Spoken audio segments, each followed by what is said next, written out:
نحمدہ ونصلی ونسلم علی رسول الکریم اما بعد فاعوذ باللہ من الشیطان الرجیم بسم اللہ الرحمن الرحیم۔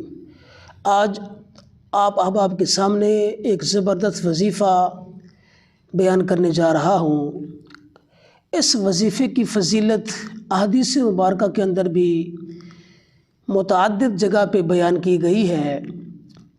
یہ ایسا وظیفہ ہے کہ جس کے بارے میں احادیث مبارکہ کے اندر بیان فرمایا گیا ہے کہ 99 سے زائد بیماریوں کی دوا، پریشانیوں کا حل، یہ ایک ہی وظیفہ ہے۔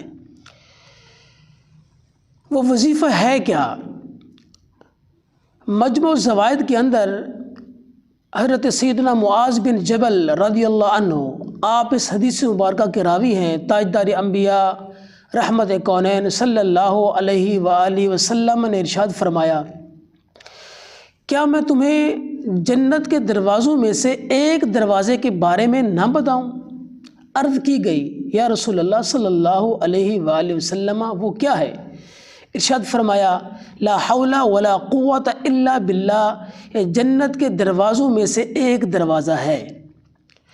حضرت سیدنا ابو ہریرہ رضی اللہ عنہ، آپ ارشاد فرماتے ہیں، رحمت کونین صلی اللہ علیہ وآلہ وسلم نے ارشاد فرمایا، جس شخص نے لا حول ولا قوت الا باللہ ایک مرتبہ پڑھا تو اللہ کریم اس بندے کی 99 بیماریوں کی اسے دوا عطا فرما دیتا ہے، یعنی 99 بیماریوں سے اسے شفا عطا فرماتا ہے۔ اور فرمایا کہ سب سے ہلکی جو بیماری ہے وہ رنج و الم، وہ پریشانی اور دکھ ہے۔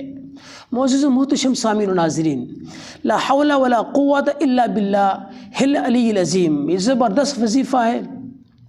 آپ جس کسی بھی بیماری میں ہیں، دکھ میں ہیں، پریشانی میں ہیں، رنج میں ہیں، مصیبت میں ہیں، تکلیف میں ہیں، کسی جگہ سے اس مصیبت، تکلیف، رنج، بیماری اور کسی بھی جگہ سے آپ کو سکون میسر نہیں ہے، کوئی راہ نہیں مل رہی، تو ان تمام بیماریوں، دکھوں، تکلیفوں اور مصیبتوں کا ایک ہی حل ہے۔ وہ حل کیا ہے؟ لا حول ولا قوت الا باللہ العلی العظیم۔ اٹھتے بیٹھتے ہوئے اس کو اپنی زبان پر جاری رکھیے، اور اگر مناسب ہو سکے تو اپنی لائف میں، اپنی زندگی میں اس کو ضرور شامل فرما لیجئے۔ صبح نماز کے بعد ایک تسبیح لا حول ولا قوت الا باللہ العلی العظیم، اور رات کے وقت یعنی نماز عشاء کے بعد ایک مرتبہ لا حول ولا قوت الا باللہ العلی العظیم اس کی تسبیح پڑھ لیجئے۔ تو اس کی فضیلت اتنا زیادہ ہے کہ اللہ کریم اس کے پڑھنے والے کے لیے 99 سے زائد اس کے دکھ، تکلیف، پریشانیاں، مصیبتیں، بیماریوں کو دور فرما دیتا ہے، اور سب سے ہلکی سے ہلکی اور کم سے کم جو بیماری ہے وہ رنج و الم ہے، وہ پریشانی ہے۔ اللہ کریم آپ کا میرا حامی ناصر ہو۔ جزاک اللہ۔